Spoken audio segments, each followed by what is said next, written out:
Welcome to the Yellowjackets Hive. I'm Media Melanie here with... And I'm Emily. And today we are here to recap, spill, and speculate all about Yellowjackets episode 207, Burial. Yes. And I think this one was my favorite one so far. You said that, and a lot of things happened. We got a lot of questions answered. Of course, we had a chance to recap a little bit of it on our Hive After Dark on Sunday, which is always super fun. We've got the fans in the comments. But before Vine's here. Yay, what's up? Before we get started, just take care of a little of our fun business stuff. Thought we'd promote our Co-Ed Naked collaboration again. I am wearing my Co-Ed Naked podcasting shirt. If you go to coednaked.com and shop using code HIVE20, you can save 20% on anything at Co-Ed Naked, including our podcasting shirt. Or they also have the Co-Ed Naked soccer shirt, which is very similar to the one that Van wore in Yellowjackets. So check it out. And we've also got a Patreon, patreon.com/Yellowjackets Hive Podcast. Check it out and welcome to our new patrons. We've picked up some more this week. So thanks, guys. Yeah, and we're doing an exclusive episode each month that's only available on Patreon. So sign up because we're going to be putting out more content there. We sure are. And our May patron-only episode we'll cover Is Misty Quigley a Serial Killer? And now we've got even more context for that episode, of course, after hearing that Misty is a closer. Walter mentioning that Misty is a serial killer, and he's cool with it, no big deal. So that's going to be a fun one, and it will be for patrons this month. So stay tuned for that. Okay, Emily, why don't you read the episode description for Burial? Sometimes the best therapy is cranking the hits to 11. So today we're exploring the hardcore kid care revival movement, 11 o'clock theatrical birdcore numbers, some late hits of the Renovation Wave era, Call Us About a Spinoff HGTV, flower duets, and a classic live record. Out in the wilderness, Coach Scott does a great Carl Havoc impression for an unimpressed Misty. Yes. And of course, we also received our Yellowjackets mail from this episode. We saw the ring, which looks a lot like Javi and Travis's dad's ring. We saw a bird and we saw a goat. Of course, the bird, we saw the Caligula human-sized music number, and the goat, we saw Bruce. But Emily, we did not see the ring. What do you make of that? Do you think it was a mistake? You think it'll be the next episode? What are your thoughts? I feel like it's coming this week, because I know we've said this already, the clues have obviously pertained to each episode, but the first clue for the first episode was lipstick, and the lipstick didn't come into play until episode 2. So I'm thinking that it will come into play this week because, like you said, that ring looks exactly like the ring that Travis got from his dad for Javi. And I know I mentioned this in the after show that in one of the group chats that I'm in for Yellowjackets, somebody suggested that maybe the ring had to do with Ty taking off her wedding ring in the adult timeline and placing it on that rock, which is always a thought, but I feel like deep down that it has to do with Javi. I think so too. I'm sticking to my theory that Javi's going to be the body on the stick based on the bottom of those Converse. And then, the title of this episode, Emily, Burial, right? We saw the cabin was buried in snow. We saw Shauna do kind of a makeshift burial for her baby. And then we also saw MFQ trying to unbury Crystal's body, which we still have not found. Where do you think her body is? I don't know. I have no idea.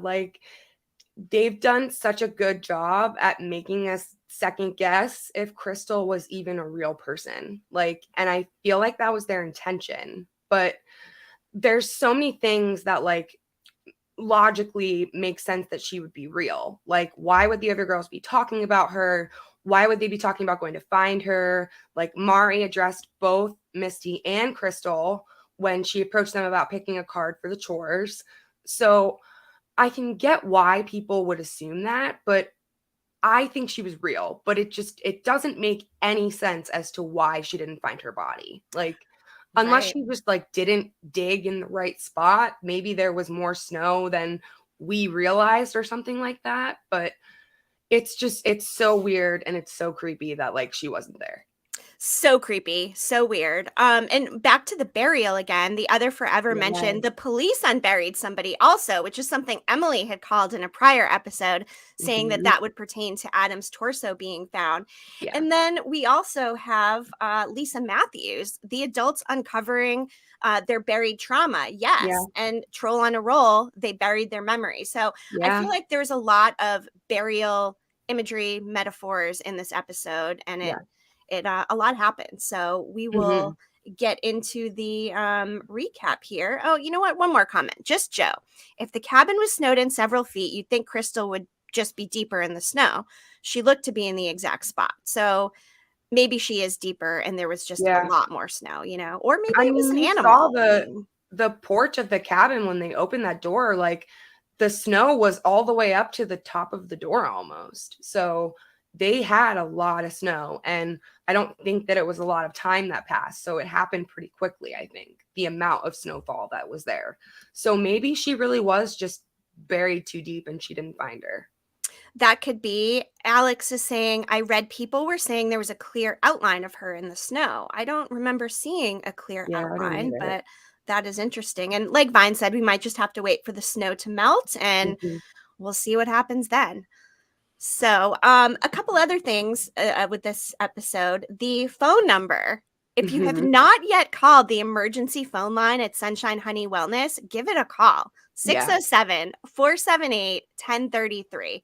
You will hear an actual recorded message. It's kind of fun. You can also text it, but really smart, immersive marketing. So give that And number that's a a call. real area code because that's the area code my husband had before we moved to Florida. That's so cute. I like that. And another thing with the episode too, our friend Jamie on Twitter had tweeted, I have a half-formed theory about the episodes with the different Alanis versions of the theme also being the ones with camera distortion, hallucinations, but I need to figure out how to articulate it. Yeah. That fascinates me because, of course, we did have the No Return with Alanis Morissette on this one. And we did have a lot of these camera distortions and hallucinations in both timelines. So that was a really prevalent theme in this one, and maybe there is some kind of tie-in to which open they use. So It's definitely possible because it I is. mean they've used the Alanis opening twice now. They sure have.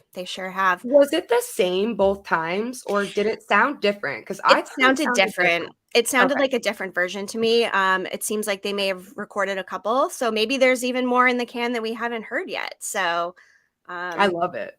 yeah. Yes. So all right, well, let's move on to the chronological highlights. And why don't we start with the teen timeline? Emily, how does the episode open? It opens up with, I honestly think that song choice for this opening of this episode may be my favorite song choice for the whole series, with Something in the Way by Nirvana. It was absolutely perfect. Like, it showed them in the cabin. They've obviously been cooped up for quite some time, like a couple days, and they're dealing with like the aftermath of Shauna's labor, basically. Like, they all look very sad. They all look like they obviously don't want to be there, which why would you want to be there? And yeah, it's snowing really heavily. We know they're stuck in there for a while, and Ty like attempts to get Shauna to take a drink of water, and Shauna's like not having it, like wants nothing to do with her, is still very much in like a traumatized headspace, which is totally understandable considering what she just went through. Oh, absolutely. And Ty's really trying, once they Mhm. get the snow unburied and the door open, she's like, get out there, take a walk. So Yeah. Ty is really trying to comfort Shauna in this situation. And I can't imagine the dark place that she is indeed in after having lost her baby. And then being stuck in the cabin with it, for days too is not, I know, still holding the baby. Oh my Yeah. God. Oh my goodness. Lottie had pointed out that the snow had stopped, and Travis, Mari, and Akila had pried open the door. The snow falls inward. They attempt to dig themselves out. And then Shauna does end up leaving the cabin. She takes a walk by herself and she buries her son's body underneath some rocks. And she says, "It's you and me against the world." Oh my God. Mhm. That was That made me so sad. really sad. It was hard to watch. Yeah. And we should note, the ground is frozen. There's a lot of Mhm. snow. So she just kind of placed the baby underneath some rocks. Do you think that's gonna come back to bite her in some way? I feel like it's possible, because in the previews that we see for next week, we finally see the scene of them like running and charging at something with like their makeshift weapons. And I know there's been a lot of speculation that maybe an animal like found the baby's body and took the baby's body and they were trying to get it back. But I don't know about that one, just because there really haven't been very many animals out there to even like take it. So I've seen people say like, what if Javi took the baby's body for some reason? And then that's why they chase Javi and that's why Javi ends up dead. I don't know if I believe that, but I definitely think there's a chance that like that baby's going to come back into play. It certainly does seem that way. And the battle scene that we see in the next episode is very intriguing to me. I've been dying to know if, first of all, if it's real or if it's Yeah. a hallucination, right? It Yeah. looks real. It doesn't seem to have any distortions, but of course, we only get to see the chunk they showed us. So we don't know what's before or after that. So It's possible that it could be a hallucination just because, like, if you think about it, so much of what we saw in the trailer has been hallucinations. So mhm. it would fit along with that. It would absolutely fit. Um, Something that really got me in this episode as well was when Ty and Van were having the conversation and Mhm. Van was recollecting the fact that she's still there and what's her purpose, and Yeah. that moment really kind of struck a chord with me as well. And then of course we see things mirrored in the adult timeline with Van and Ty as well. So there's Yeah. a lot of Ty Van moments, and look how happy they are. I mean, look at the smiles on their faces as they're outside, and Yeah. I love that. I love And Ty them. tells her, like, I need you. Like, I wouldn't be alive if it wasn't for you. Like, you've helped me with my sleepwalking. Like, and Van really did save her life. Like, she almost walked off of that shit cliff that they dumped the poop out of or into. So, yeah, like, if she wasn't there, who knows what would have happened to her. Right. It's very hard to say, and, I mean, Van wasn't even supposed to live. The reason they Yep. even kept her was because they loved Liv Hewson so much. They're such an amazing actor and Yep. have done such a great job portraying Van, and, they decided to keep the character, so I think Yeah. that's fascinating too, and I love that the writers are able to kind of shift and move with the punches a little bit to make decisions that really work for the show, and Van is a big decision that has worked for the show. Yeah, I'm really glad that we get Teen Van for like the remainder of the time that they're out there because I love her character. I know. And of course, we'll get into it more with the adult timeline, but it's not looking so good for adult Van and No. her terminal cancer diagnosis. So, eek, not great news. But back at the cabin, Coach Ben has quite the episode, right? He's having another hallucination, and this one really blurs the lines between reality and his Yeah. hallucination. Emily, walk us through what he was seeing in that Paul hallucination. So again, like you said, like his reality and his fantasy are really meshing together at this point. So we see him seeing Paul in the actual cabin. Like it's just the cabin this time. It's not the apartment that we saw before that he had that vision of. And Paul answers a phone call. And we don't know what the person on the phone said, but he said he's not ready. And Ben gets really confused. Paul's like, we need to sit down. We need to have a conversation. And Ben is like, I don't want to sit. Like, you need to tell me what's going on. And Paul was kind of like, he was like kind of cryptic with what he said, I thought. Like, here, I have the quote. Let me read it. He said, I have to go. Where do you think you are, Ben? You had to have known you can't stay here forever. This was never meant to be your hiding place. It doesn't matter. What matters now is that you aren't welcome here anymore. So that to me was like Paul saying, like, you're not welcome in this headspace anymore. Like, you can't keep using this as an escape to escape what's actually happening to you. In reality, you kind of have to face it. And yeah, this situation sucks, but like, you're in it, so you have to deal with it. Yes, and this is the last episode that we're slated to see Paul. Francois Arnaud had signed on for 4 episodes. This was the 4th one, so I think that's the end of the Paul hallucinations. But it was not the end of Coach Ben. No. He had decided to give himself a nice clean shave, and he ended up wandering over to Shit Cliff, and it looked like he was going to jump, and Yeah. luckily MFQ was there to, in her own special little way, encourage him to stay alive, including some threats, you know, that she would eat his high calorie butt meat, that she would tell the whole world that he's gay, which was, you know, and or that he impregnated Shauna and he was going to impregnate the rest of them. Yes. highly disturbing.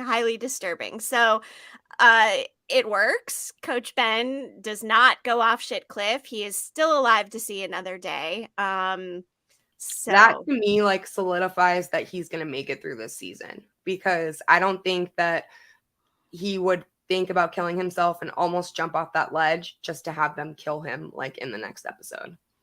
Right. Definitely not. And after the shave, Paul had put on the jacket that Travis was seen wearing in the teen timeline and tells Ben he loves him, everyone loves him, and he walks out the front door of the cabin. Coach follows him outside and he screams Paul's name, right? And Ty and Man are out there. And God, that's such a cute picture. And then they kind of look up and they're like, Coach, are you okay? It just kind of came out of nowhere, him charging out the door and yelling Paul. Like, they're probably like, I mean, they've all had moments lately, like when Travis walked into the bedroom an episode or 2 ago and is like, you okay in here? So like they are like realizing that his behavior is weird, but I don't know if like it's enough for them to like do anything about it. Yeah, he's still the adult and he's still alive, so we'll see what happens.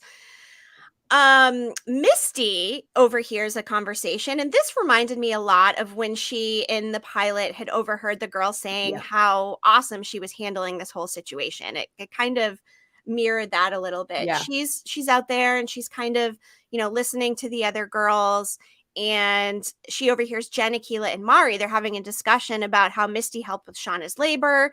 Mari chimes in with a snide comment and says Misty realizes there's some suspicion in regards to what happened to Crystal. So Misty's sitting back there and thinking to herself, oh crap, like they're suspecting that maybe I did something to Crystal.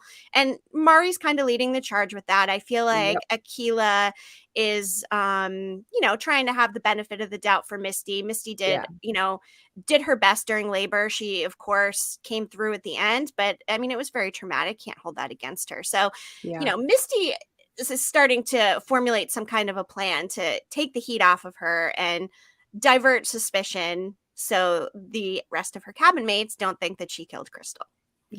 And I think that her overhearing Mari say those things like may not fare well for Mari like down the road, because like Mari was saying like maybe she's more psychotic than we thought, like, and saying like like you said, the other two were like kind of giving her the benefit of the doubt, like they were saying that she was really helpful, and Mari was just like going at her, like saying she's a psycho, and saying like she did bring up the fact that like Misty attempted to poison the coach, like, and she claimed to be in love with him. So there may be a little bit of reason as to why she called her that. But I feel like that's not going to be good for Mari, because Misty is well aware, like you said, that people have these suspicions. So she obviously does something about it. She does. She formulates a plan. She gathers the entire group together and says they all need to go look for Crystal. Coach Ben actually backs her up and agrees, saying that if Javi could survive out there for 2 months alone, that maybe Crystal could survive for a few days. So at this point, the group in the cabin, Ty, Van, Lottie, Jen, Melissa, Misty, Akilah, Ben, Travis, they gather in a circle and they start chanting. we hear the wilderness and it hears us. Mm-hmm. So there they are trying to summon whatever's out there for some good juju for recovering Crystal's body. Yeah, I feel like that's like their prayer now. Like they're using it as some kind of a prayer in a way. Yeah, it sure is. It sure is. This next conversation was really funny. Jen and Melissa had a conversation about what will happen if they find Crystal's body. I love it, and you're going to read that in a second. But also, we have Jen and Melissa, Maya Lowe and Jenna Burgess on the Hive After Dark on Sunday, both together. Go JV. So definitely do not miss that. It's going to be fun chatting with them. Yeah. But Emily, read us their little interaction about Crystal's body. I thought this was hilarious. Okay. I hope they find Crystal alive. But like if they find her and she's not, I mean, wouldn't be the worst thing that could happen, right? You mean we could, well, I'm not saying I want to. I just, if that's the situation, then it would be disrespectful to the wilderness to waste it. Right? Yeah, exactly. But I still hope that she's okay. Oh, same, no question. I thought that was fantastic. I absolutely loved that interaction. And Misty was like creeping and she heard them and she's like, I'm not going to let them eat you, Kristen. I know. And I love that she's reverted to calling her Kristen. Yeah. And our friend Vine, I love that moment because it's even more surprising when Crystal's missing. Vine, we still need to get you to record the eulogy that you wrote that MFQ would read at Crystal's funeral. So don't worry. I swear we are going to arrange a time for that. So yes. And then Shauna gets a look at the bloody blanket that was left over from labor, and she starts to have a flashback, and she reverts back to that dream of the group eating her baby. She takes the blanket and tosses it in the fire. Yeah. All the baby stuff. That was a lot of blood. It was a lot of blood. Honestly, yeah. I'm shocked that she even survived. Maybe all the spilling of that blood is what allowed her to survive. I don't know, but yikes. That was a rough one. Mm-hmm. At this point, the group actually does head out to search for Crystal. Lottie tells Misty, Mari, and Akila to go on without her, and then her and Ty have a little conversation. Tell us about that conversation between Lottie and Ty. So Lottie says to her, like, you're the reason why we found Javi, and Ty is like, I don't really know if that's the case, like doubting what Lottie was saying. And Lottie was basically like encouraging her to not fear this other side of her. Like she was framing it as like a good thing. And she said, like, maybe since you helped us find Javi, that you'll be able to help us find Crystal. And Ty says something like, ever since I started doing your prayer circles, like my sleepwalking has stopped. So this other me is gone. And Lottie's like, she's never going to be gone. Like, and that's a good thing. And that's the first, and Lottie and Ty have a very similar conversation in the adult timeline as well. Yes. They like just like with Van and Ty, like they kind of mirrored each other. They do. And I also saw some similarities with Lottie telling Ty it's okay to have this other darker self, and the interaction between what we now know is her fake therapist, right? Yeah. Lottie's therapist is kind of telling her to embrace whatever is inside of her and not to suppress it. And, you know, Lottie's kind of giving Ty that same advice. So I also found a little bit of mirroring perhaps with that. So Misty, Mari, Akila, they're all out looking for Crystal. And then Misty pulls out some acting, right? She starts really getting upset and like, this is really upsetting her. And, you know, the other girls say, okay, you know, we'll handle it.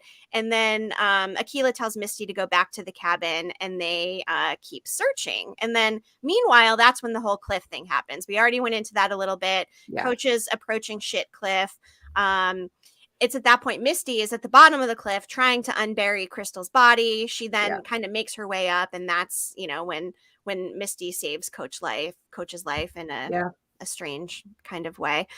But in between all of that, Shauna goes out to the meat shed and starts talking to Jackie again, almost willing her to appear. And Shauna's having a really hard time. Like, she really needs Jackie. I mean, at this point, she's lost her best friend and she's lost her son, and she doesn't trust the group. I think she still has this picture of the dream of them eating her Yeah. baby. So she's really, really grasping at any sense of comfort she can try to find. She obviously feels very alone. And even though Ty is like there for her, like, I don't think that she's capable of like allowing herself to let Ty help her.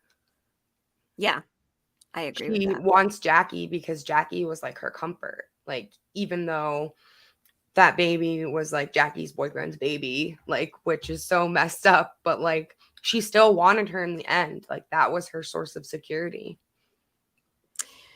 Right.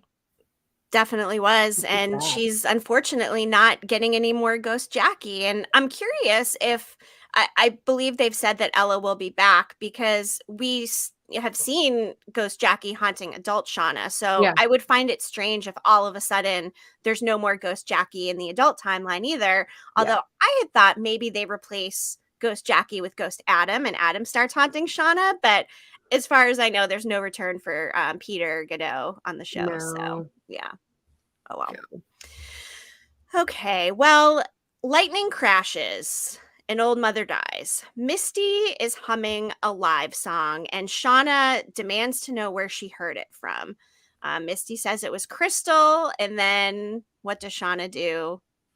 Shauna punches her right in the face, and then she starts screaming, like, you killed my fucking baby. Like, I saw you. You were covered in blood. Like, you ate my baby. And Taissa says, Shauna, that's enough. You're acting crazy. Lottie steps forward, and Shauna punches Lottie. And Lottie has like a bloody nose. And Lottie puts her hands behind her back, and she tells Travis to take Javi into the bedroom. And shit's going down. Yeah. And she then says to Shauna, I know you're hurting. I know there's a lot of pain right now, but you need to let it out because we need you. Let it out, Shauna. And Shauna lets it out like full freaking force and just starts pummeling the absolute shit out of her. Like, I thought she was going to die. Like, that was insane how many times she hit her. Yeah, I love the makeup and the prosthetics they used. We don't have the one with her of like the full like blown up face, but I mean, she was torn up. And we know that Sophie Nelisse actually took boxing lessons, and I think that really added to that sense of authenticity of the scene.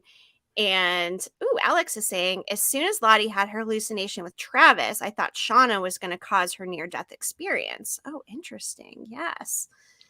Well, they say like most of them have had a near-death experience, and that's when like they said that they saw this like antler queen figure or whatever. Like, Travis definitely said that when he told Lottie that he wanted to hang himself to be close to death, because those near-death experiences are what gets them what they want.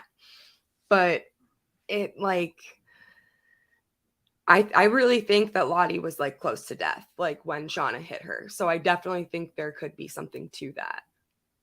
It does make sense. And I mean, adult Travis, to your point, was like, that's what he was trying to get to. Yeah. And we saw Nat had a similar experience when she had OD'd. Mm-hmm. So, yeah. And I mean, Shauna and her bloody knuckles, she really, it's been a wild couple of episodes for Shauna. Yeah. Wow. So that is the teen timeline for this episode. And as we discussed, there is some definite mirroring that is going on in both timelines. Emily, what's the first thing we see in the adult timeline? The first thing we see in the adult timeline is Misty gathers all the adult Yellowjackets all together when they get to Lottie's, and she makes them hand over all their personal belongings. And she gets to Shauna, and she makes Shauna hand over her purse, and Shauna's like, really? Like, is this absolutely necessary? And then they then after that is when Lottie tells the other women that when somebody joins this intentional community that they're a part of, that they typically pick one of these treatments that they offer. And the choices are renewal, forage, guidance, and self-care. And all of them pick different options, which I'm glad they all picked different options because I was curious to see what each option meant. And then it shows us that, well, Van interjects and says, like, this is not for her. Like, she doesn't buy into this. No. She's really glad that Natalie's alive and that she's okay.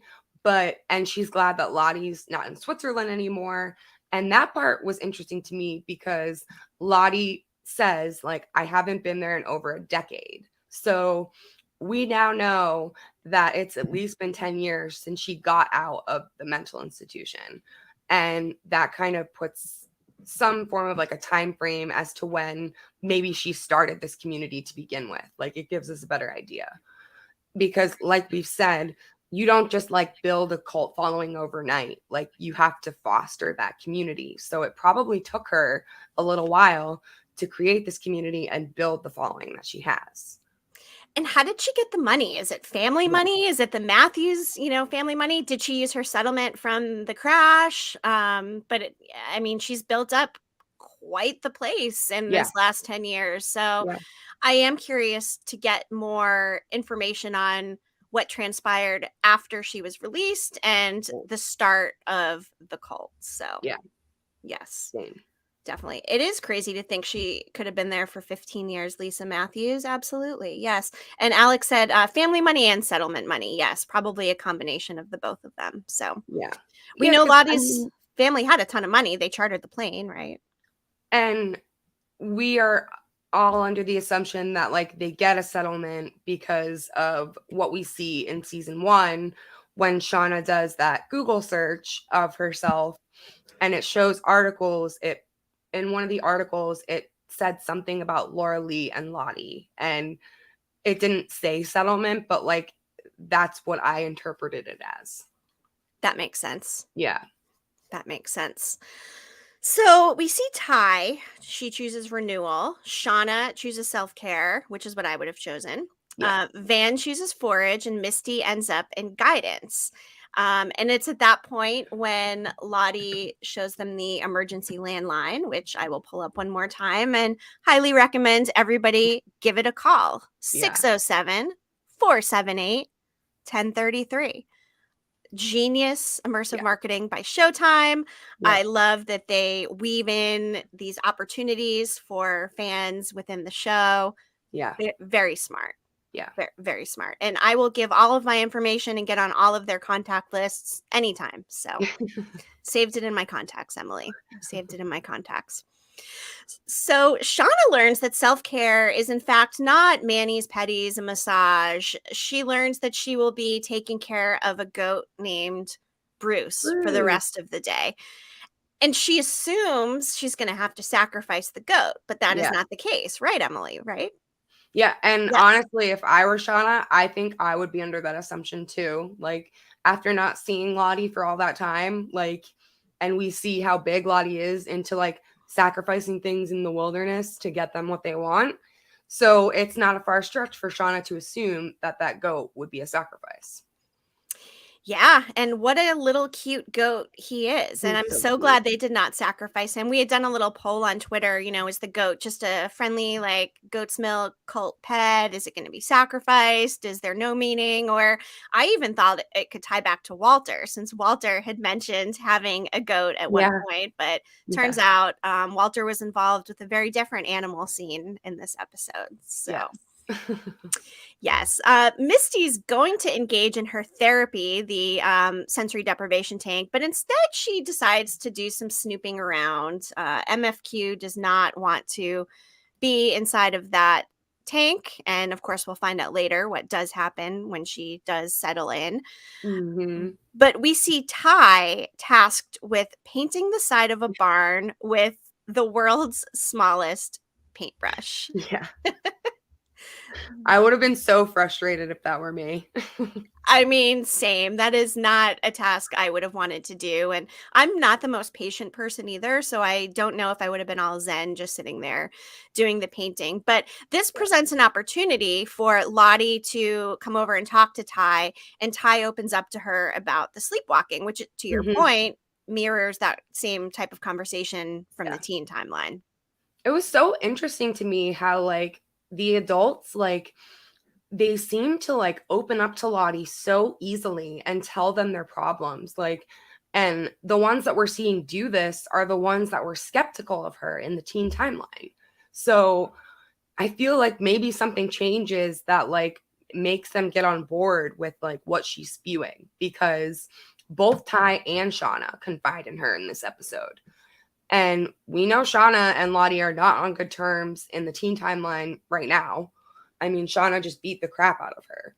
So it was just really interesting to me that they both had no problem, like, just opening up after not seeing her for all that time. I was kind of wondering, I mean, there's, Van had made a reference to cults and Kool-Aid or whatever. Like, is it possible that they could be putting something in their smoothies to, like, loosen them up a little bit? I've seen people speculate that, like, they're getting microdosed with something. And maybe that's why, like, Natalie's change in behavior has happened, because she's so different from the way she was last season. And it's only been in that timeline, like, the course of a week. So maybe that is true. Maybe she is giving her something. I mean, to Alex's point, Nat is acting weird, and I think she might be drugged. There is another show on Hulu called 9 Perfect Strangers. I believe it's from the person who did Little Big Lies. And that microdosing comment you made reminded me of it, because it is a wellness retreat. There is some microdosing involved. There is even a ritual where they have people lay in holes that they bury for them, that they dig for themselves. It is an illusion of death. So anyway, it's a pretty good show, if you're looking for something else to watch, but I digress. But the microdosing, I do think that there could be something to that. Yeah. When everyone else is drinking alcohol, Nat is chugging on those smoothies. She didn't partake in the drinking. I didn't notice that. She did not partake in the drinking, which good for her. I thought she did at first. Like, I assumed she was kind of cheersing there with everybody, but she did not. So, Lottie gives me Nicole Kidman energy in 9 Perfect Strangers. Yes, Nicole Kidman plays the cult leader in that 9 Perfect Strangers show. So good. And they're put in a near-death experience for a breakthrough. There are definitely a lot of similarities in that. So check it out. It's on Hulu. It's pretty good. Easy watch. 1 season. I think it's 1 season. Yeah.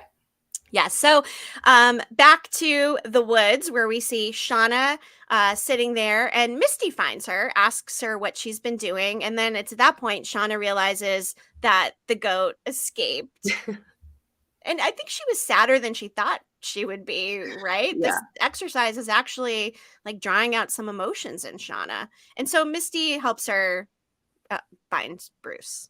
It was so funny when Misty started helping her, because she brings out food, and she's like, I've been stashing food in case they try to make us calorie, something about, like, not giving them enough calories, so that way it will prompt, like, out of body experiences. Oh my God. Such a Misty thing to say. Super Misty thing to say. And then, Misty's kind of, like, poking fun at Shauna for killing Adam. And that really strikes a chord with Shauna, who then freaks out, asks for her help with Bruce because he ate a bunch of rope. And then Shauna decides to take it up with Lottie and ends up approaching her. But it's a very emotional thing. Like, Shauna starts crying. When she learns that, she won't have to kill the goat after all.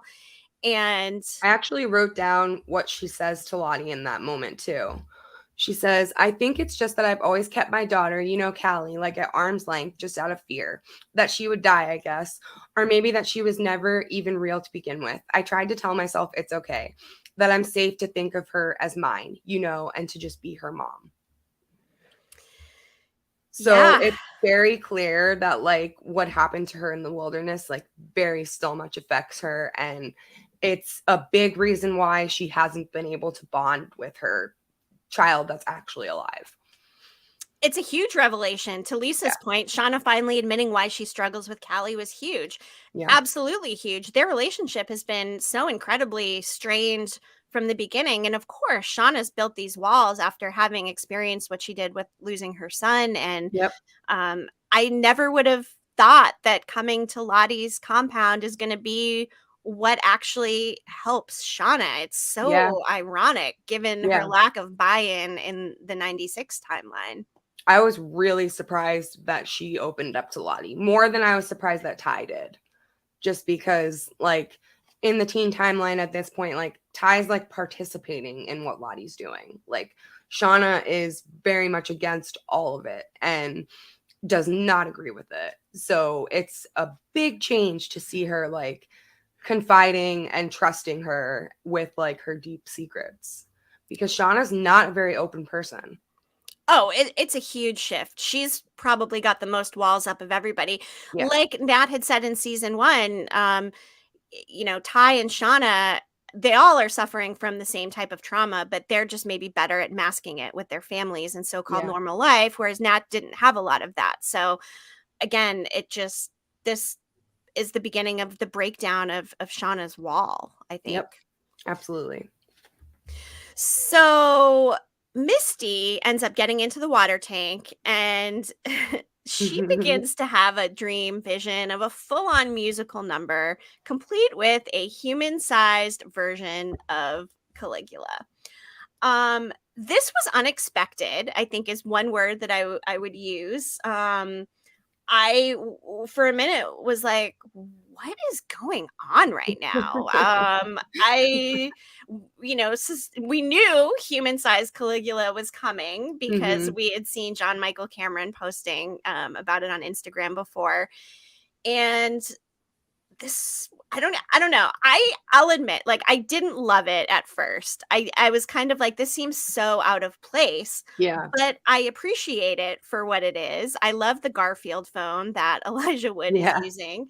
And I mean, Caligula, you know, if he was a human, I think they nailed that characterization. What were your thoughts on this, Emily? Did you love it? Did you hate it? What do you think? At first, I was like, this is really weird, but it's so fitting just because of who Misty is. And we know that she has this insane love of musicals. And we also know that Walter has a love of musicals too. So her seeing him and imagining him in this dream, vision, whatever you want to call it, makes sense. And also, like, I feel like it kind of highlighted the fact that Misty doesn't have friends because she's envisioning herself talking to a bird and it's her pet. And she says something like, do people view me as somebody that's just desperate for love? Like, so that kind of made me a little sad because, like, she doesn't have anybody and she is desperate for human connection in some form. Like, we see that especially with Walter now. And after this vision, she immediately goes and calls him. Like, so I didn't hate it, but it was definitely, like, kind of strange. Right. And lots of comments on this. You know, Misty's trip was iconic. There were some twin peaks and all that jazz. Yeah. And then someone had also said, it reminded me of 6 Feet Under in the first season when Lauren Ambrose had a wild random musical number in her head. I totally forgot about that. I would also like to correct myself. I said the wrong name earlier. I meant John Cameron Mitchell. Yes. Thank you, Alex. I appreciate that. Sometimes I just speak too fast. So thank you. Appreciate that. But we also hear Caligula calling Misty a closer, which I just thought was really funny. I mean, the term closer, right? It reminds me of Jessica Roberts a little bit. I don't know. Like, I just get that Jessica Roberts vibe with the word closer because she was a fixer, right? So, and then the Morse code thing with, you know, her imagining Walter calling her with the Morse code. There's, like, it was cute, but I don't know if I'm like 100% sold on it. Yeah. But my husband was like, what is going on? Like, he was so confused. Yes. And, you know, Vine said, I noticed the Queen of Heart card too. I started freaking out because I had this whole thing about if Misty was connected to the Queen of Hearts card. Wait, notice the Queen of Hearts card, like, in this vision? Yes. So I'm trying to find the comment. There was the Queen of Hearts card on the mirror of Caligula. And then Vine also said before they went into that, there was a quick flash where there was a picture of Crystal in there. So I will have to go back and rewatch it. yes. And Vine said, I am his biggest fan. I love human Caligula. Yes. Oh, here it is. Lisa Matthews, the postcard of the Queen of Hearts was on his mirror. The postcard too. The postcard and the Queen of Hearts were on his mirror. So maybe we will revisit the postcards then. Yes. So, God, the postcard though. Yeah. I mean, and her being called a closer, like, I'm wondering, Did she send the postcards? did she send them? Was it Jessica Roberts that sent them? I mean, I don't know. That's kind of far-fetched. But the whole postcard thing never got any resolution. So hopefully we figure that out at some point. But yes, I did not notice the Queen of Hearts card on Caligula's Me either. makeup mirror. So thank you guys. This is the best part. Having the fans chime in because, hey, we're not perfect. We're human. We miss things like all the time. I know I do. So thank you guys for always holding us accountable. And let's see. The writers want us to ask, who is the Queen of Hearts? Yes. Well, we know that the playing cards will factor into the next episode somehow because we see in the trailer that they're drawing cards and we see that moment where Mari looks really scared of something in the cabin, like backing up into a group of people. And I think that has to do with the playing cards. I'm dying to know. Yeah. I'm dying to know about the cards. I mean, the Queen of Heart thing has been factored into the promo poster. We are now seeing them picking the cards. Someone said it would be funny. I think it was on Twitter if it was a deck of Uno cards instead, because it'd be really funny when like they hit the reverse and stuff. I don't know. I thought that was kind of funny. But so wrapping up on the Caligula hallucination, Misty does in fact go call Walter, leaves the message like you were saying, and I'm dying to know, is he going to return her call? Is he going to show up there? I mean, we should be seeing Walter again, so hopefully it's going to be in the next episode. Yeah, because I mean, I interpreted when she called him, when she said, you were right about the thing, like I interpreted that as her saying, you were right about the idea that you had that I somehow had something to do with Adam Martin's death. That's what I think it is. And I mean, when he said that in the car, like he said that he didn't care what her hobbies were. So I'm starting to think that maybe he really won't care if she kills someone, but maybe the other adult Yellowjackets are not okay with him knowing what he knows, and he has to go for that reason.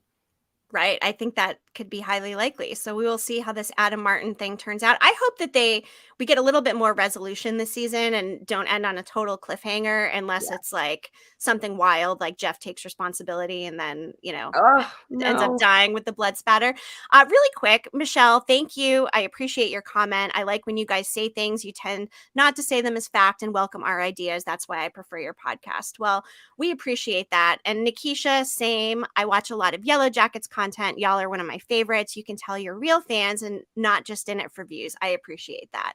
Seriously, that means so much. We really are huge fans of the show and we love doing this, and interacting with you guys is literally one of our favorite parts. So cannot thank you guys enough for that.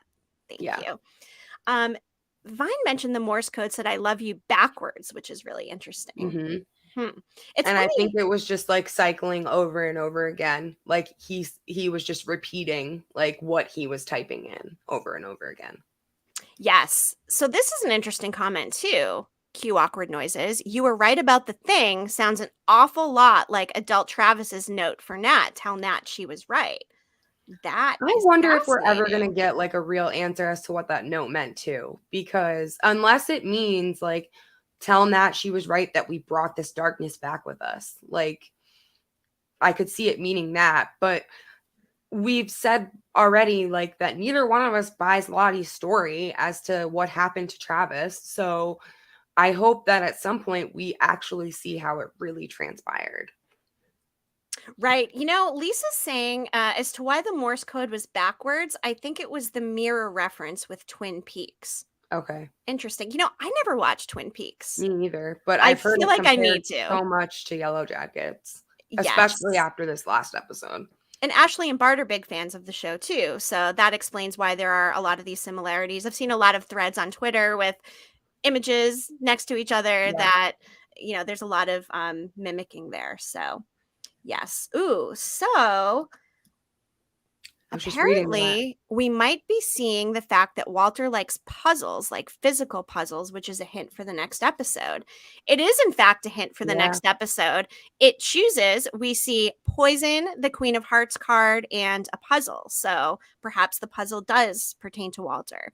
The poison, I would imagine, somehow tied to Misty, or maybe we're right. Maybe they're being like poisoned at Sunshine Wellness. I don't know, poison, like maybe something a little bit more innocuous than actual poison, maybe like mushroom microdosing, like we mentioned. But gosh. Yeah, I'm really curious about that poison. Like, my immediate thought was obviously Misty, because she's poisoned multiple people. Like, that's her MO. Like, that's how she killed Jessica Roberts. So I think that's her like go-to method. Yes, we will see. And we never really got more closure on Jessica Roberts either. I mean, we saw Ty in her fugue state going to Jessica Roberts' house to retrieve the folder, which she used to go find Van, but we still have not seen a conclusion aside from some Reddit activity with the Parsippany poisoner. So, yes. And, maybe poisoned like they were in Doom Coming. Yes. Maybe someone does put mushrooms in the smoothies or whatever. Oh, and to Alex's point, she was still carrying around the morphine and the needle too, right? Yes, good point. Good point. Yeah, I saw that. I'm like, how in the world is she just carrying around like liquid, like IV medication? Like, how does she even get that? How is she not a serial killer? I mean, that's like quintessential serial killer kit, please. Yeah. So back to the adult timeline, Van and Ty are sitting and they're having a heart-to-heart. Van said she had chosen forage, and she foraged a bottle of tequila out of her car. I love Van, her humor. I love that both Liv Hewson and Lauren Ambrose can both play that so well. I just love Van Palmer as a character. I absolutely love her. So this heart-to-heart was nice to see the Ty Van moment. And Ty tells Van it will be a long road, assuming she's referring to the possibility of them being together. But then Van confides something in Ty. And what does she tell her? She tells her that she can't wait for her. And she doesn't say like, she can't wait for her because she doesn't want to wait for her. She can't wait for her because she doesn't have the time to wait for her. And she tells Ty that she has cancer and that she only has months left to live. Like, she says something like, how when people find out they have cancer, like somebody says, oh, well, it's not the bad kind, or, oh, at least you caught it early. Like, that's not the case in this circumstance. Not the case at all, which brings us to our next speculation of, are they going to make some kind of a sacrifice to try to save Van once again, given that conversation in the teen timeline where she's talking about her purpose and the fact that she ended up living? I am dying to know. I can't imagine that, whatever this power is enough to cure a terminal cancer, but maybe they're going to give it their best go. If the timeline, like in the adult timeline, keeps up like with the way it's been going, like I feel like the amount of time that passes in the adult timeline is a lot less than passes in the teen timeline, obviously. So we might not even like see months like until like over the course of the rest of the show. Like, so I don't think that cancer is going to be what ends up killing her if she dies. Yeah, that makes a lot of sense to your point with the timelines. I mean, for the rest of the series, the 5 seasons could be a course of 5 months. I mean, it's only been a week in the adult timeline. So, yeah, it's interesting the way that they play with time, and it varies between the two timelines. Makes it so interesting. And of course, this season we got the 1998 view post-rescue as well. So that's something that I am really hoping for in season 3, more of that 1998 stuff. Oh wait, I wanted to highlight this one. I need to know who is taking care of Sammi and if Simone is okay. Same. Also Steve the dog. Like he where is he? Where is I he? know. And I know. who's taking care of Caligula? I mean, granted, it's probably only been a couple days with the passage of time the way it is, but still, I know like what's going on with Sammi. She's a senator. I mean, like, doesn't she have shit to be doing? And she did say at the beginning of the season when she's on the phone with her campaign manager that like she just got elected, like she isn't even in office yet.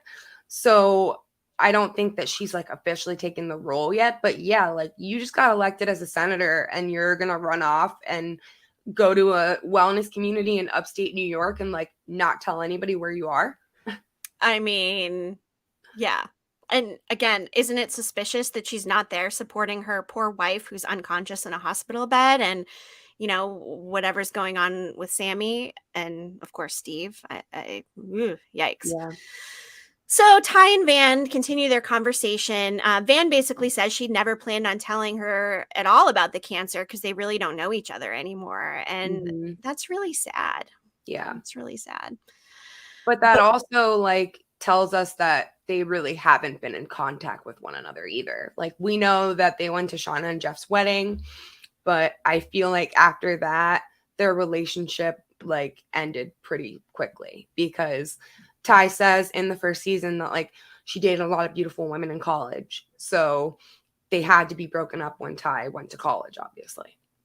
Right. To Alex's point, it's more weird that she left her family than her job. Absolutely. It's weird that she left both of them. I mean, definitely her job just because it's so high profile. But like I said, like her wife is sitting there laying unconscious in a hospital bed and their poor son, I mean, who's already been through a ton of trauma over what's gone on between Tai and Simone. So yeah, absolutely. Oh, and to Nikisha's point, Taissa left her assistant's car on the side of the road, potentially with the Yellowjackets folder inside of it, which who knows what's going to happen if that folder is found and what else is in the folder. Yeah. Yeah. Is it possible that Akila is in the folder? Or Mari or Jen or Melissa are in the folder and we've yet to see them. Ben. Or Coach Ben. I mean, I want to get my hands on that folder. Yeah, same. Yeah, definitely. Okay, so this concluding portion of the adult timeline to me was crazy and something that we kind of called a little bit with the therapist not being real. Lottie's scene with her saying, this is what it wants for us to be together. And then when Lottie hallucinates the Antler Queen and, you know, we realize the therapist was never sitting there, what is the line, Emily, that the Antler Queen says to Lottie? It is, I don't want to get it wrong. Hold on. Let me scroll to it. What is a you know what? It's about violence. You tell me, does a hunt with no violence feed anyone? Yeah. And from what I've seen, like in interviews about that scene, it's supposed to be the therapist dressed up as the Antler Queen. Okay. And of course we see the camera distortions and we know that Lottie's just been imagining the therapist all along. And the comment about with no violence is very interesting. Of course, we see them in the teen timeline in the next episode brandishing their weapons. They're going on a hunt. So there's probably going to be some violence. And I would imagine that holds true in the adult timeline as well. I think the first session that she had with that therapist was real. Like the one where the therapist told her that her normal therapist was on sabbatical and she only gets seen every 6 months. But every session after that, I think like never happened. Like I think that it was all in her head the entire time. Yes, and to Lisa's point, I love that it was Lottie's voice for the Antler Queen too, by the way. I thought that was absolutely fantastic. It was a little unexpected. And as somebody pointed out, that's the first time we heard the Antler Queen speak. Like out of all of the times we've seen this figure, this person has never said anything. So that kind of like makes me think more like if the Antler Queen is a person, then maybe it is Lottie. Right. And as Vine is saying, if you call the emergency line during the first glitch, you hear Lottie in a whisper type of thing going, "It's not real." Yeah. So what's going on with that? And what I really loved was reading the interview with Simone Kessell saying that she was not even told the therapist Yeah. wasn't real. She, as an actress, thought this was a real thing with her character seeing a therapist, and was told, Yep. like, during filming of one of the scenes, "Oh, by the way, the therapist isn't real." And she's like, "What?" And I'm Yeah. like, "What?" Like, keeping things from actors can be great because it just adds to the depth of Oh, authenticity that they can absolutely. bring to it. So I think that was another example of that. Yeah. So, yes. Whew, That was crazy. it was crazy, and we kind of knew the therapist wasn't going to be real. We saw like that honeycomb shelf too, which was a little bit sus. There were some indicators. And just the things that the therapist was even saying to her, like she was encouraging her to like lean into these visions and like wasn't framing them as like being a bad thing. Like, and I don't think a therapist would really tell somebody that. No, I agree. It didn't seem right from the start. I think we've had a couple mental health professionals comment too, like that's Yeah. not typical speak for a therapist. And Hoff pointed out it's Lottie's voice as the antler queen, so I took it as her internal dialogue. Mm, That's I can interesting. see that. Definitely could be her internal dialogue. Meanwhile, Nat gathers all the adult Yellowjackets together. They discuss what they learned during their therapies. Van passes around the bottle of booze between Ty, Misty, and Shauna. Again, Nat is abstaining from alcohol. And Lottie gets out a crate of what appears to be alcohol, and the women begin to drink and let loose with each other. And it's really the first time they seem to have like truly enjoyed each other's company. I loved that moment. It was so nice to see them all together and like happy for once because obviously like we see so much in the teen timeline that like that's awful. Like they just went through such traumatic things and to see them all together and actually enjoy each other's company is like so different from what we've seen up to this point. And they engage in some just casual banter. You know, Nat's asking Misty if Walter's her boyfriend. Misty Mhm. tells everyone that Nat slept with Kevin Tan, and it's funny. Like they're kind of reverting back to their teenage days a little Yeah. bit, and I just love and appreciate that. Misty then starts to say, "That first summer, do you guys remember?" And Van does not like hearing Misty start to reminisce. No, she was really annoyed by that, like because Misty was almost like looking back on these memories with fondness, like that it was a good time. And that really upsets Van. Like, you really want to talk about like the most traumatic thing that ever happened to us and frame it as like a good thing? Like, what is wrong with you? Yeah. Oh, definitely. And it was a beautiful moment, as Lisa is mentioning, but the snow is alarming. And the snow kind of plays a bit of a role in the teen Mhm. timeline as well when Lottie says, it stopped.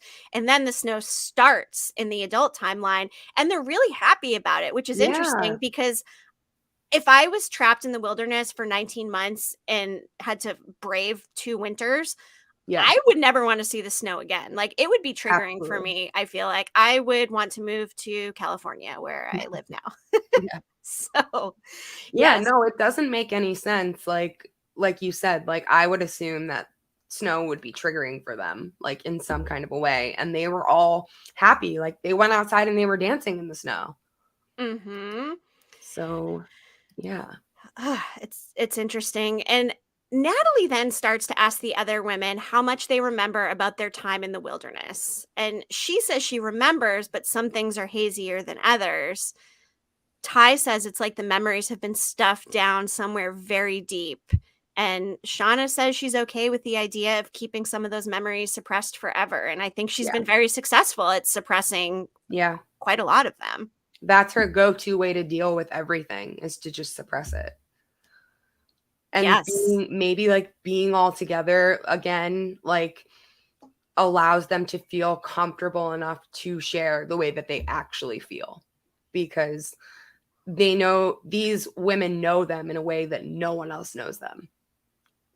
Oh, I mean, they've been through something that hardly anybody in the world ever has been through. So very unique traumas, unique shared Mhm. experience. And of course, we're seeing the fallout of that still. Yeah. Tide tells Van she knows a specialist at Johns Hopkins. And then Lightning Crashes comes on again, and it's playing in both timelines, of course. And the adult women begin dancing around all together in the snow, looking really happy. And Mhm. it's nice. It feels nice to get them all back together. We've all been waiting for this for so long, and here they are. Yeah. But then there's an urgent phone call. Mhm. One of Shauna the gets a phone Lotties, call. yes, one of the cult members tells the group that Shauna has an urgent call from Jeff, and of course, that's when he discloses to Shauna that Adam's body has been found. His But voice, what he says to her cracked me up. Like, just the way that he would like said it. Like, Shauna, hey, do you recall that missing man from your recent auto collision? Well, I have some difficult news. He's dead, and the authorities believe that they have found his remains, buried out at Hackle Park. Like, he acted like somebody was listening to their conversation.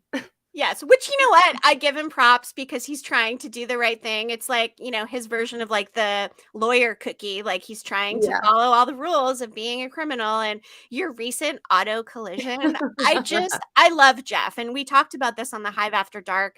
Someone had speculated that because in the next episode preview, we saw blood spattering on the Sadecki family photos, and something about, and Callie and Jeff having a conversation. Is it possible Jeff ends up taking the fall, or somebody gets killed? Where does the blood come from at the Sadecki house? I don't I'm know. hoping that's a hallucination. The blood spatter on the picture. I'm hoping that part is like not real, because I'm not ready for us to lose Jeff. No, me neither. And I give him props for being so careful on the phone, because I mean, they could be listening. So I mean, really, he should have used a cell phone instead of a landline. Was he on a cell phone or was he on a landline? Actually, now that I think about it. Don't remember. I I don't feel remember. like it was a landline, because I remember thinking to myself, oh, good, he's not like disclosing too much, but maybe it was a cell phone. Either way, I love Jeff. Do not want anything to happen to him.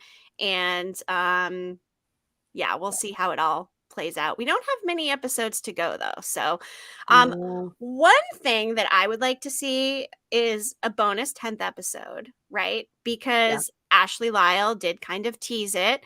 And I think it could be a standalone episode. I Yeah. would like to think that it would be the Jason Ritter Cabin Daddy backstory, and it's a Mhm. standalone episode where we get the entire history of what happened at the In cabin. the group chat that I'm in, we were talking about this recently, like who he could be playing. And somebody said, maybe he isn't Cabin Daddy. Maybe he's Cabin Daddy's father. And we're getting like Oh. an origin story of him as a whole, and like how the cabin came to be, because he didn't create it, like somebody else did, and it was passed down to him or something like that. Yes, I want any type of information we can get on any history of this cabin. We've Yeah. spoken before about a potential Robert Hansen tie-in. Mhm. I just can't wait. And we can safely assume Jason Ritter is playing somebody in that historic timeline, Yeah, whether it's Cabin Daddy or his dad or whoever. He's wearing the jacket.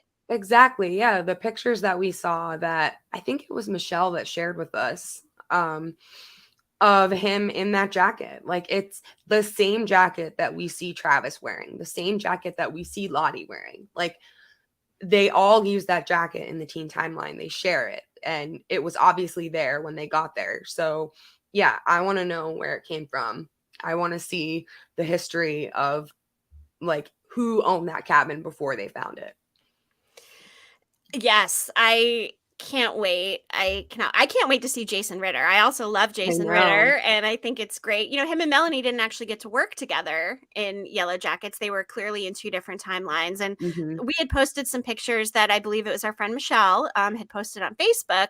And Jason Ritter was wearing that jacket, and he also had a baby, but it was not Melanie and Jason's baby because she's a little bit older. And we learned that it is actually twins that are playing the one role of the baby in that cabin daddy or cabin daddy, cabin granddaddy storyline.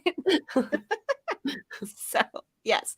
And to Shelley's point, he was great in Candy with Melanie. I love that they work together in different things.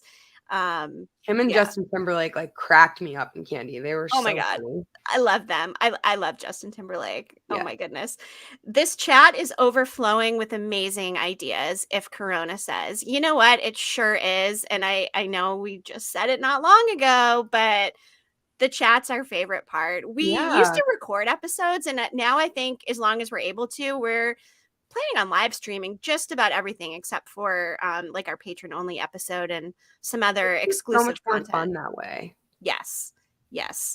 And Hoff, is it certain Jason is on this season? I believe in the articles they did specifically say season 2. Yep. It was a guest appearance in season 2. Yep. Absolutely. Cannot wait for that. Someone had also said on Twitter, maybe the 10th episode will be like a holiday episode or a pre-crash episode that just has, you know, the girls in their everyday life to give more story into their backgrounds, their families, et cetera, et cetera. So either way, I want a 10th episode. They gave us 10 in season 1. Yeah. It seems like with Ashley kind of alluding to it, there's a chance. And I will hold on to all hope. Say that. Like, why would she say that if there's nothing to back that up? Yeah, I mean, I think it's gonna happen. I think it's gonna happen. Do you think it's gonna be like the week after the 9th episode, or do you think it might be like later in the year? You know, that's a really good question. I think staying with the momentum of the season and the hype that it would build by announcing the extra episode, I think it would make sense to play it, you know, the week after episode 9.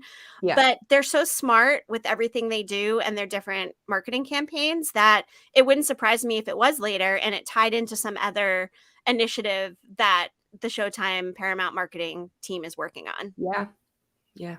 I hope it's right after, but at the same time, I wouldn't be upset if we had to wait a little bit, because then that will just give us more Yellowjackets to hold us over until season 3. Yeah, something to look forward to. And before we wrap up with this episode, we should touch upon the music from episode 207, Burial. Like you mentioned, Nirvana, Something in the Way, opened this episode. And I agree with you. That song choice was incredible. I've been waiting for some Nirvana. Love that. Now I just need to get a little Pearl Jam sprinkled in, and my 90s rock self will be very happy. We also hear Sit Right Down by Cast, The No Return by Alanis Morissette in the theme song, of course, Dream Girl Evil by Florence and the Machine, Six Underground, Sneaker Pimps. Also love that song. I thought that was a good one. Satnam Mantra by Jean Pham Hu Tree. And Free with Florence and the Machine. So we did get double Florence in this episode.